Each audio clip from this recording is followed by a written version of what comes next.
always the energy, the New York chutzpah kid who made it big.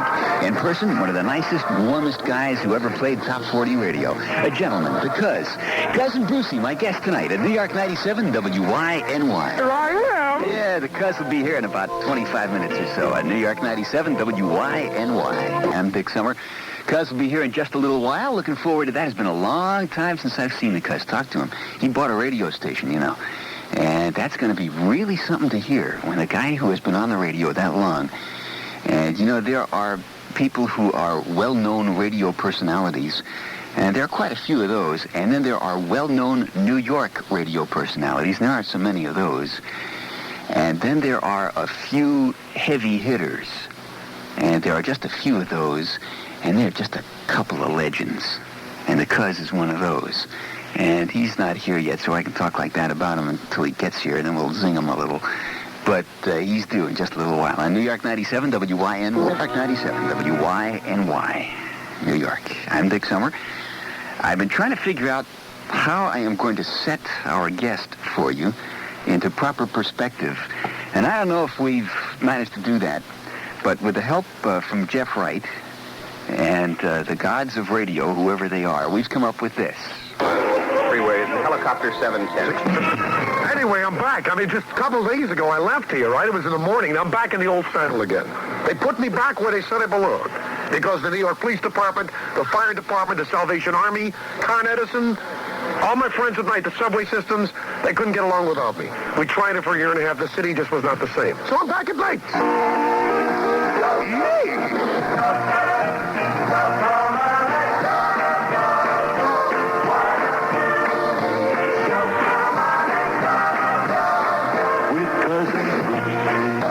Time for the Big M, Bruce Morrow. Tonight, from Ravenhall Pool at Coney Island, here's Bruce.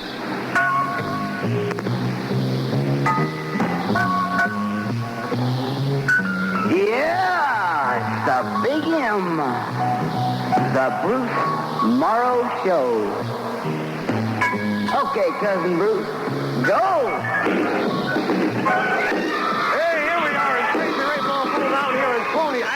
Everything's win. How you doing, cousin? Oh, you know it. We got a load of cousins here. Everyone's ready to go. We're going to be giving out a lot of prizes. We got a lot of albums. We got hundreds and hundreds of our cousins here. We're live from beautiful Coney Island, Ravenhall Pool. What do you say we start dancing right now, cousins, here on our beach party? We'll mix in the old with the new. Oh, 23 and a half minutes, you know. Before 11 o'clock, we've got to be happy birthday to Morrow from Debbie and all the kids at the party in Jericho, New York. Sorry, I'm a little late with this, kids. About 5 minutes late. Morrow and Debbie, we love you. By the way, cousins, the dedication address, so write to Cousin Brucie for dedications. Cousin Brucie's dedication to New York 23. Muffin knows the words, ever done it. Something terrible has happened that I am quite ashamed of. I know Scott so is too. And, somebody took a medallion, a St. Christopher medallion, right off Ringo's neck in the excitement, and I'm sure they didn't mean to do this. Hi, this is Cousin Brucie, and we're sitting in our beautiful new studio with a girl that's going to be quite famous by tomorrow morning. Her name is Angie McGowan of New York City. Angie's the girl that found Ringo Starr's medallion, the medallion that he wants back so badly. Now, this next record goes out to Mary and John, Fred and Martha, John and Irving. Well, I'm a real revolutionary. I'm going to do it the other way. Thank you very much. Thank you. Time, everybody. This Tower of Power here, I got a stack of black shellac. Show some music to the man. Listen to him, hear him. He got soul and he got plan. Here comes Cousin Brucie. You don't need no place to go. Sit down with your radio. You will go do a real show. Let's get loose to Brucie. Let's get loose. Let's get loose. Let's get loose. Let's get loose. Whoa. Cousin Brucie. See you, Bruce. I want to know one thing, Dick. Hold it. Don't leave. You can leave in a few moments. I got to know one thing. What? Where in the blankety blank, Phil, in your own derogatory term, did you get all of those things? Where'd you get them? Jeff Wright. Jeff Wright has been a former CIA agent, no doubt. He's been a Cousin Brucie fan ever since he was in his pupil stage. Puberty stage? Pupil. That's even before. That's unbelievable. Are you a member of FBI, CIA? I mean, where in the heck did you get all that? I can't believe the thing. That is like, I was sitting here, and it was like the Cousin Brucie history book. That's right. I was very flattered, by the way, of you cementing me and joining me, Dick Summer, with all those, you know, the historic greats of radio. There's no way I belong there, as you know. But that was very nice, very flattering. Well, that's true. Oh, you don't have to say that. I was hoping to help Brucie yesterday. I wasn't trying to lie. No, it is a fact, and I got a big kick out of watching you hear those things, because I could see in the back of your eyes a little bit about all of the memories, and my God, what a collection, huh? You know, I sit here listening to that, and every day on my own radio station, which we'll talk about later, I've achieved my dream that so few of us do achieve, you know, really happy. I'm tired happy. I've now realized why most executives are idiots, the ones we work for especially. I hope I'm not going to get to be a babbling idiot. I'm tired. Yep. But I'm sitting here listening to these things, and I'm saying, my God, they're just like you said, very interesting. This is my career. And it started way back there, and it's still going and climbing, and all the things that I got involved with, I just didn't remember. That was like watching a history book. That's right, Coney Island. Oh, there's stories, Coney Island, I'll tell you. You want to hear a great one now? This is, sure. You know, we used to talk about Ravenhall Pool. Now, this Ravenhall Pool, in those days, I used to go to Coney Island. Only cousin Brucie, the optimist, the supreme optimist, would call from beautiful Coney Island. Beautiful Coney Island, are you crazy? I mean, even in those days, unfortunately, you know, the whole place, the Coney Island Chamber is not going to be too happy, you know, because I haven't always I still love Nathan's. I still will travel 60 miles from upstate to go get a Nathan's hot dog. That's the kind of Brooklyn guy I am, you know. But Coney Island, certainly, in no stretch of the imagination, could ever be called beautiful. I've got the guy who owns the Wonder Wheel coming in very shortly to do a show with me. No kidding. Yeah, it should be a Well, I think if he moved it to Orange County, I think he had something. Well, I was on the Wonder Wheel. Let me tell you, if you speak to the guy, ask me if you found a gallbladder there. It's mine. Ravenhall Pool. Oh, great memories. There was a hurricane. I'm just going to go back, all right? I was on WYNS in those days, and Rick Sklar was our program director. Now, Rick Sklar, of course, is one of the executives with ABC, you know, the old thing. And Rick and I are still very good friends. You know, friendly enemies at times, but very good friends. And Sklar used to come down there. I used to go on the air. Now, there was a hurricane, right? And there were thousands of kids lined up. It was just like the calm after the storm. You know how beautiful it gets after a hurricane. And everything was wet. Now, Ravenhall Pool, if you go back, I think was built in 1706, the day you and I first went on the radio, you know, this time of it.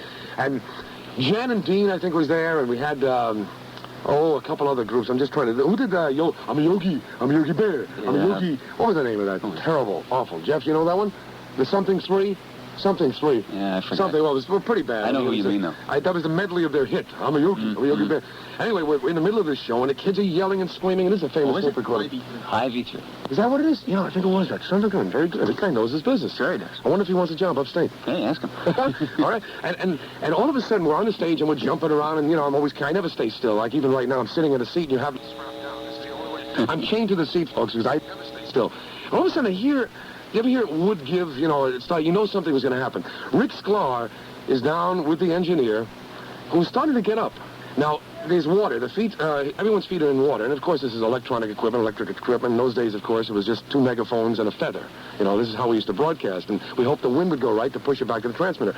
And all of a sudden, we hear a crack. I see the engineer running, and I see Rick Sklar standing there knee-deep in water because of the rain, holding up our console, which is the mixer, you know, the thing that you plug the microphones in, and looking very upset and very scared because I realized he was about to be electrocuted, you know? And this is how radio was in those days. And we went on the air, and we stayed on the air. Eventually, somebody gave him a seat or something, but he was standing there holding this thing up, and we were broadcasting through all this, and kids were yelling and screaming, and the show went on. Mm-hmm. And that was what radio was all about. Yeah, it was fun. And that was terrific. And then, of course, we went into the doldrums, which we can certainly talk about. Talk about the Beatles. Tell me about it, because you had a lot to do with the Beatles. Yep. And I was in Boston at that time, and we had our little number going on, but you and Murray, and who else was involved at that time? Well, Scott Muni was involved, and, let's see, that was about, I think, WABC is where it started. I mean, this is the whole thing. I was the first guy. They were staying at the Warwick. And the great famous stories. By the way, I'm giving all the stories. I'm writing a book, you know. Are you really? Well, called The Last Radio Show, and based on my right. You stories. said you were going to do that. And what happened, I got waylaid by making almost a $2 million investment, you know, with my partner, Bobby Silliman. And the book is now shelved temporarily, but it's going to be a good book. But one of the great stories of the early Beatle days, the entire city was jammed with Beatlemania. And there's kids, of course. The adults were very afraid of this thing. It's a change, you know, and adults never like change. And we were stationed at the Warwick Hotel. This is when they came to the Warwick Hotel. And we knew the Beatles would arrive. I was with an RF piece of equipment, which is a microphone that's actually a built-in radio station, this little microphone. It can transmit from the Warwick right across the street to ABC. And I was leaning out of a window with Rick Sklar literally holding me by the seat of my pants, right? And we were waiting for them to come. Well, suddenly a car came up the wrong way. Now, 54th Street is an eastbound street. Suddenly west, we see a car coming up, a Rolls Royce. In fact, it was a Bentley. I'll tell you exactly. It was a beige Bentley. I'll never forget this. And there were thousands of kids. They were barricaded. And this is when Avenue of the Americas was being ripped up, and it was all boards across. They were building a subway or a men's room or something. I don't know what the heck they were doing there. And the place was ripped up, and there were thousands of cops, thousands of kids, horse cops. I mean, it looked like it was a UN revolt or something. It's kind of and police were all over the place. I was out the window, and all of a sudden we see this car come up, and 4 kids, 4 mop tops, as they used to call them, right? Right out of this Bentley, and the place went crazy. Suddenly you saw, it looked like, from looking up above, it looked like a flower opening. People were all over, spewed all over the floor. Police were running. Police were knocked on the floor. The horse cops, a couple of them were knocked off. This was really happening. And I couldn't believe it. I was describing the scene. I'm leaning out the window, and Rick is holding on. And suddenly, something happens. Everything stops. The 4 Liverpudlians who left the car were not the Liverpudlians. It was a false alarm. 4 kids. This is a famous story. This is a true story. 4 kids called the Teddy Boys. Quote, the Teddy Boys decided that they were going to capture and cash in some of the publicity. Came up the one-way street and made believe they were the Beatles. Several kids were hurt, hospitalized, policemen were hurt, and at about a half hour, everything calmed down a little bit. And then the red light came up the block. Teddy Boys were taken away somewhere. I think they're still in a dungeon somewhere underneath City Hall or something. We never heard from them again. Under the Avenue of the Americas, they finally took those things up. Suddenly it happened. The Beatles came, and they came out, and George got out of the car, and John got out of the car. Paul McCartney was really mashed. He dropped a cigarette down, and I saw kids just literally die for the cigarettes and smashing themselves. There was blood, literally blood. The barricades were broken, and then Ringo was the last out of the car, and that's when that fantastic thing happened. A girl named, I'm trying to remember her name, is McGowan. Jeff, Angie. Son of a, the guy knows everything. I just remember the last name. Angie McGowan, which, of course, I didn't know what it was. Got a hold of Ringo somehow. She was the one, and grabbed him by the neck and ripped off his St. Christopher's medal. By mistake. It was an accident. It was, just because the fingerprints and the bruises, and she took an earlobe with it or something, and then she got a hickey. It was all an accident. It was a terrible accident. And I went on the air that night. I mean, we broadcast to 500 stations. It was like a live thing. I went up into their room. I was the first guy up there with an RF piece of equipment, and we had the Beatles in a room. And they were very nice these days. They were really settled down. They were calm. We did a broadcast. We talked. I went back on the air that night, and I get a call from Ringo Starr from the Warwick Hotel that somebody ripped off his St. Christopher's medal. And he wants it back because his aunt gave it to him, and it meant an awful lot to him. And he said that he would personally come up, caress the girl, kiss her, etc., and so forth, and do a broadcast with her. Well, I went on the air, and 10 minutes later, we got a phone call. I said, I told everybody how important this medallion was to Ringo Starr, and 10 minutes later, there was a woman on the phone, a Mrs. McGowan, Angie's mother, who very hesitantly said, look, Angie's very upset.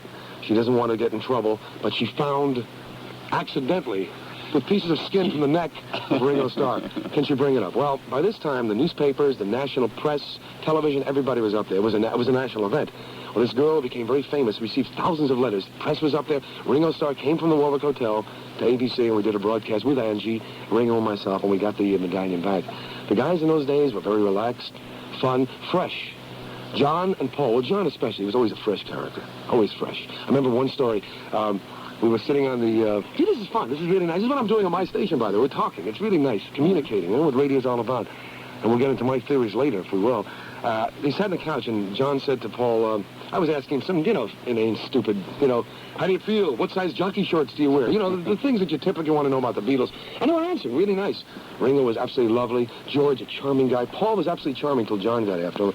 And I said, well, is it true that you're going out with a New York girl?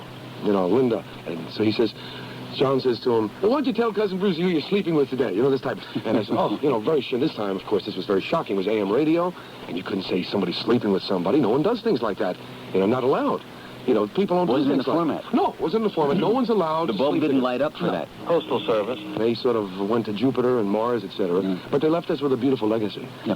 But, those were golden years for the radio. That's an overused word, but radio at that time, as you said, was a lot of fun. And you had a lot to do with the way people all around the country looked at radio. And because it had to do with this city, it was an exciting, fascinating thing. Didn't you do some stuff from Palisades Park? Oh, sure. Oh, my. Didn't I do? Yeah, with the big pool and... Oh, yeah, the world, see, what does he say? The only swimming pool in the world with real waves. And every year at Palisades Park, more than $20 million of new rides. Yeah. $300,000 of new electric bulbs, paint. A fantastic man, Irving Rosenthal.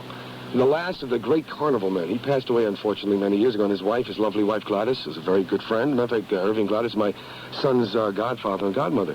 And Irving was a fantastic character, terrific character. Held this park together single-handedly. Irving was about 5 feet tall, very little guy.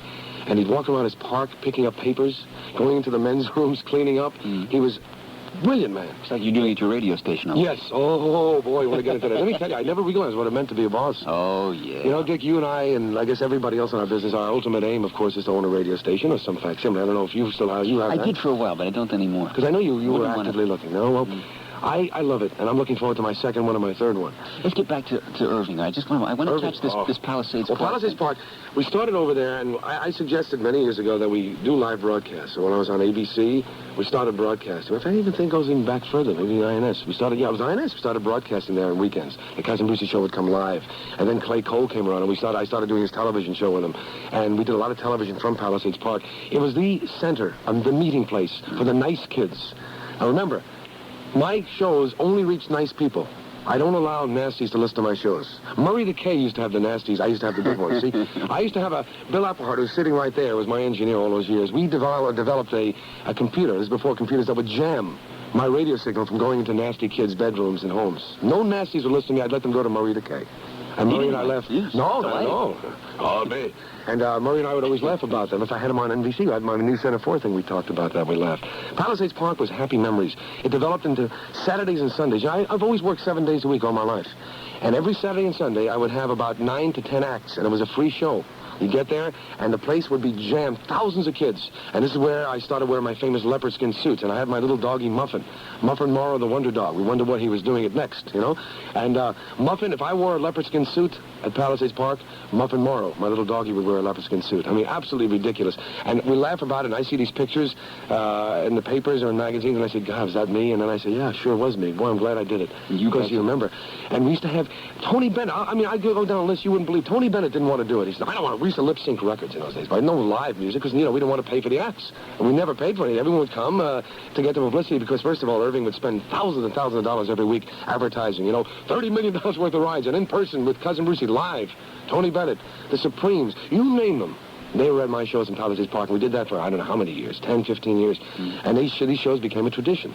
And the kids would sit there in the rain, in the snow, in the sleet, in the heat, and unbelievable. And I'd get them on stage for dance contests. And we had, matter of fact, when I left New York once and came back, I went down to, where did I go? I don't know. Florida.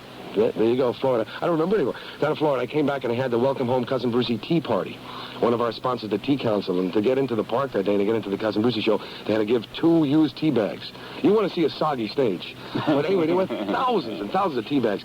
And we had everybody out there, and it was lip sync, and it was so much fun. Then we started broadcasting live, and it was a gas. It was so much fun. We communicated with people. Broadcasting is, that is such a lot of fun. Well, I'm doing, that's what I'm doing. You know, look, you know what you're doing here. You know, you're communicating. I listen to you upstate, you know, when I'm monitoring my radio station, Steve Wacker should scream right next. I'm doing exactly the things that I used to get angry at. This jockey will go on the air in the morning, and he'll say, Bob, and I'll say, darn it, he didn't say the call list. Give me the phone. And I'll stop myself short of the phone. I'll say, oh, my God, what am I doing? Yeah. I'm doing the same things that Sklar used to do to me, and then these... the 18 program directors we had at NBC here. I don't remember the names anymore, because every 2 weeks it was, and now the program director of the week club.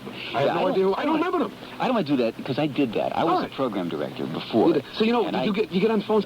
So I stop myself. I try not to. And I try to remember, hey, Brucie, you're from the line, kid. Yeah. Remember that. You're not one of these general managers, I had a GM who also owned the station. And he used to like to stop every once in a while, be out on a sales call or something. He'd stop and dial up from a phone booth and just tear into the guy on the air. And I say, hey, why did you do that? And he's like, and then what happens to the guy? Keep him on his toes. He said, Keep him on his toes. If you stop his circulation. Yeah. Well, I stop myself, and I mean, it's you want to do it, but you just don't. And I always say to myself, Sonny, remember, boy, just a couple of years ago, that's where you were sitting. You were that young kid. I was trying to think why you made it as big as you did in radio. Because there are better voices than yours. I don't know about that. Occasionally. I think it was really great to be with you tonight. Listen, I appreciate being We were here. going to have one of those voices on the air, but he couldn't make it to the phone in time. Wait, which voice couldn't make it to the phone? We were going to have Imus call. That's a better voice? That was Sugar? No, come on. Imus had the greatest voice in radio. He told me that once. Certainly, he told us all. But he couldn't make it tonight. He was tied up. Literally, probably. But anyway, now he's using cord. He used to be chains. But there's something you get New York across. You and Willie B. Get New York across on the radio. And I think, New Yorkers, that's what it is. I think it's beautiful. I think it's a great New Yorkers are a very, very special breed of animal. Yeah. Streetwise, fun. So I want afraid. the greatest voice in radio. He told me that once. Certainly, he told us all. But he couldn't make it tonight. He was tied up. Literally, probably. But anyway, now he's using cord. He used to be chains. But there's something. You get New York across. You and Willie B. Get New York across on the radio. And I think, New Yorkers, that's what it is. I think it's beautiful. I think it's a great New Yorkers are a very, very special breed of animal. Yeah. Streetwise, fun. So I afraid. want you to go. We gotta go to the phones eventually, but before we do that, I'd like you to dig back a little bit and fill in some of these things. Fill in some of the things you did from Coney Island, because I spent a couple of years there as a lifeguard, see, when I was a kid. That's my memories of Coney Island, was Bay 4 first and Bay 22 up by Oceanside. Well, Bay 3 is where we used to make out under the boardwalk. Well, see, I was at Bay 4 watching, participating every once in a while. But that was my memories of Coney Island. What were yours? Because you were broadcasting out of there. You did Palisades Park.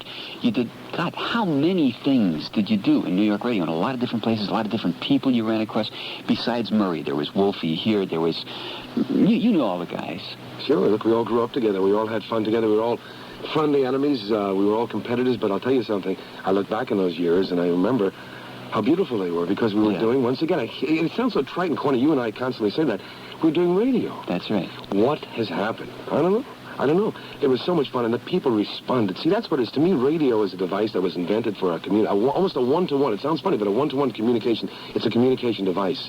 Something happened over the last 10 years. We used to communicate, whether it be in a supermarket. I mean, those corny things in the malls. We used to bring the whole station to the station, move down to the malls. At Freedom Land, at Palisades Park, the World's Fair, we used to broadcast live from and touch people. Say, how are you? What do you like? What don't you like? Yeah. Hey, Brucie. You know, and it was real. We were real live people then. We were really friends. People look at me and they call me Cousin Brucie. I tell you, they look in their eyes. Like you say, you look at a twinkle in their eyes. People call me Cousin Brucie. They know me. I am related to them. And you know something which is even more important? I feel I know them, which is even stranger. It's WYNY New York. Okay. Now, I want you to tell them how you got Cousin. Well, do you know how many times I've told that story? Well, probably a lot of times, but I'm sure make Jeff it one has more it time. on tape. I'm sure you're WINS. I was hired at WINS as a producer. I'll give you some background.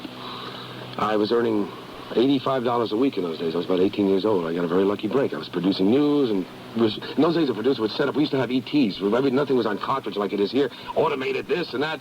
Now you talk to a machine and say, start machine, and the thing starts. I mean, the engineer looks at it and winks and the thing starts. In those days, everything was on these big ETs, electrical transcriptions, these big 16-inch jobs or whatever it was. Records. So I would have to pick those commercials out. We didn't have cartridges in those days, and put them in order. That was my job, and I did that for about 6 months. Suddenly there was a strike after pull out, which is a terrible thing. Management goes in to keep the station on the air. As you know, this is a traditional thing. I was management. I went on the air. I was on the air for about 2 or 3 days.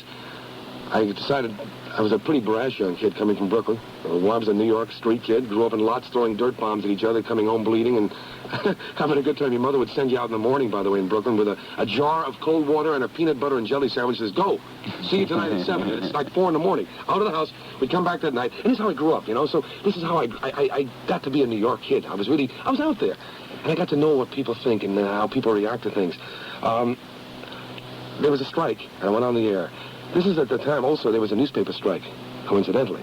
I went down to the Journal American. This is quite a story, by the way, Dick. Went down to the Journal American. They used to have comics. New York City was always comic crazy. Remember Puck, the comic weekly? Well, I always loved playing my voices. Well, I got a hold of somebody there, one of the city editors or somebody at the desk, and I asked him to give me the galleys of the first comic strips, if he could, within a day or so, to be released after the strike was over. I slipped him a couple green ones, right? And I got them. I went on the air and I read them, which was a terrible thing to do because I could have been really sued. But I read them with all my voices. I did all kinds, Buck Rogers and Donald Duck and Blondie and a whole bit. I read them. The place went crazy. Telegrams came in. Instant stuff happened. People were at the door. I read them again. The next day, I was called into the boss's office. And he said to me, Bruce, I have to let you go. And I said, what happened? Now, I was a kid. I was 18, 19 years old. He said, I have to let you go. What you did yesterday was terrific, but I have to let you go. And I said, well, what happened? And I'm thinking, I wish my mother and father were here. I'm really scared. I was very nervous. I never got fired before I was a kid. I went to college. You know, my father gave me a Ford. I was very happy. I was in love with the world. He said, I'm going to let you go, son, but I'm going to give you a job as a staff announcer. You start next week at $18,500 a week, which is a lot of money, you know. All I can say is, can I call my father? Can you imagine that? This big lug that I am. So my dad came down, and this gentleman whose name is Mel Leeds, who's down in California now, and Rick was the assistant program director in those days. That's how far back we go. And he called my father. In fact, they called my father. His secretary called my father, and Florence. And my dad came down, and he explained to my father what was going on, because I was a disaster case. I mean, I couldn't talk. Can you imagine Cousin Brucie not being able to talk? And hired me. I went on the air. I did news. Can you imagine? I hit me doing news. From Iran today, the Prime Minister of Iran, Mr. I literally used to put my fingers in my mouth. I couldn't pronounce. I mean, I just, I don't read. I never read. Copy to this day, I do live. You know me. I do not like to read copy because that's unnatural. I talk. I'm a talker.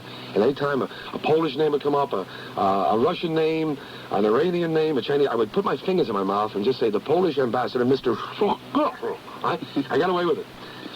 Suddenly, one day, a little black lady came into the studio. Bless her heart. Now, this is a beautiful story, and I'm sure a lot of people know it. It's also going to be in the book. Came in and said, Sir, Mr. Morrow, I'm in trouble. I said, yes, ma'am. These days, we'd let people come up to the studios because we looked in each other's eyes, and we knew we weren't going to harm each other. No one looks at anyone's eyes anymore. You know that as well as I do. And I said, yes, ma'am, I do believe, can I help you? She says, yes, I'm in trouble. Do you believe we're all related? This little lady, about 3'2", I think she sat in my lap or something. And I said, yes, ma'am, I do believe we're all related. She says, well, cousin, can you lend me 50 cents to get home?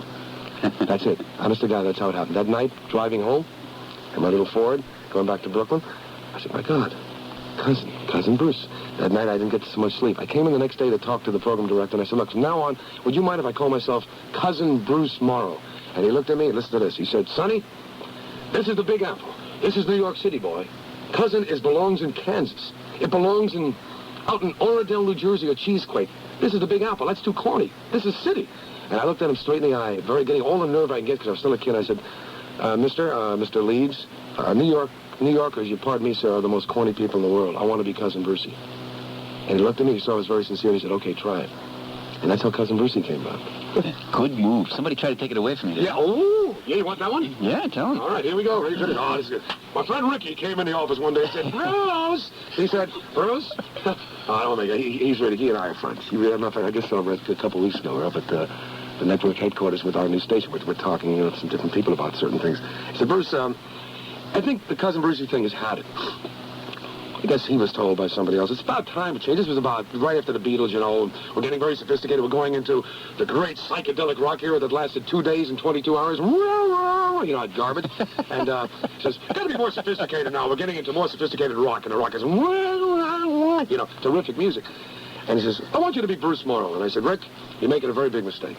And I'm sure Rick will admit this, too. And you're making a very big error. However, it's your radio station, you're the boss, it's Bruce Morrow. However, anything I do on television or outside, it's Cousin Brucie. Like my kids